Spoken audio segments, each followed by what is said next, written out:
fan games don't really have much of a good track record these days, and that's unfortunate because I really do think fan games are pretty cool, but we've seen a lot of fan games get shut down from the IP owners. Like we recently, like a month or two ago, saw the Bionicle game get shut down. That was by LEGO, and that was after, I think, like 10 years of development, and of course we've seen like Nintendo fan games get shut down. It happens all the time, but this is actually some surprisingly good news around a fan game that involves the IP owner interacting with the game creator. I am talking a fan game that just got an official blessing from the IP owner. So this is actually a Halo fan game. This is called Halo Spartan Survivors. And this is kind of one of those top-down games where you're just like aiming the joystick at everything around you that's coming at you. People are saying that it is similar to Vampire Survivors. Am I crazy for not knowing what that is? I just remember a few like iPhone games that I played back when I was a kid that kind of look something like this. But yeah, anyway, it looks pretty cool. So yeah, it is a fan game. This has been in development for 2 years. This development began in 2023, it looks like. Now, last month, the game was officially launched on itch.io, and it is free. I'm sure that plays a big part in why Halo Studios was actually fine with being,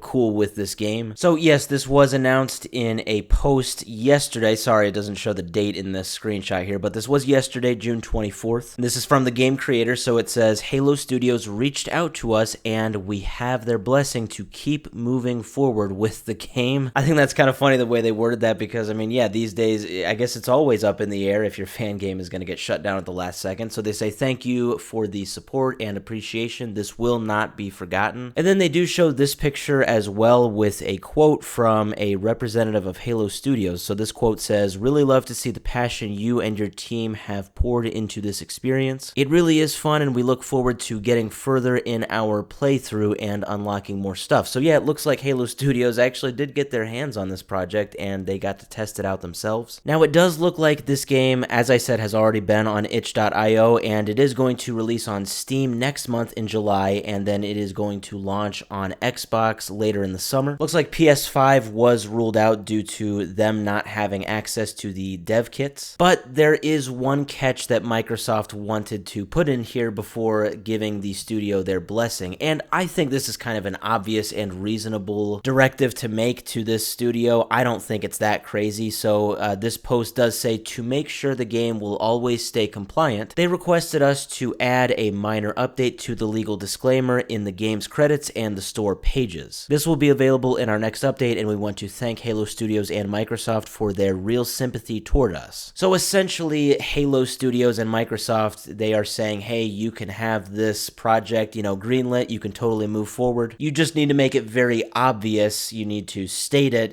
everywhere that this is a fan game. This is not actually a Microsoft or Halo Studios product. As I said, I think that is quite reasonable. It's way better than just shutting it down. I remember with the Bionicle game that I talked about, when that was shut down by LEGO, the studio that was behind the fan game said that literally LEGO said that, no amount of disclaimers can change our mind. We want you to just shut this down. So, this I think is this is totally fair. Microsoft is saying go ahead. They just want this one catch to be noticed. I think that's totally fair. Now, I do also think this is all happening at kind of an interesting time for Halo. I just talked about this 3 days ago. This is something that happened, I think, less than a week ago, actually, because it was very recent when I talked about it, that the Forge Falcons, this is the biggest Halo Infinite Forge group, was basically resigning from Halo altogether. This was a huge blow to community content within Halo Infinite, which is, of course, Halo's recent game. With all that happening, I mean, I guess you would think that Halo and Microsoft would maybe want all fan projects to be, happening on Halo Infinite, within the official, modding tool, which is Forge. So with all of that being said, I think it's even a cooler move that Microsoft still gave this project the go-ahead. So yes, looks like we're going to actually get this fan game literally on the Xbox platform. I'm very surprised to see that. It does look fun, so if anyone wants to play it, unless you're on a PS5 or a Nintendo, you will definitely be able to play this. As it's already out on itch.io, it's going to be coming out on Steam next month and Xbox later in the summer. On a much larger scale, though, this is huge for fan games. I definitely think that, well, this is actually Microsoft setting a good example for how to handle fan games.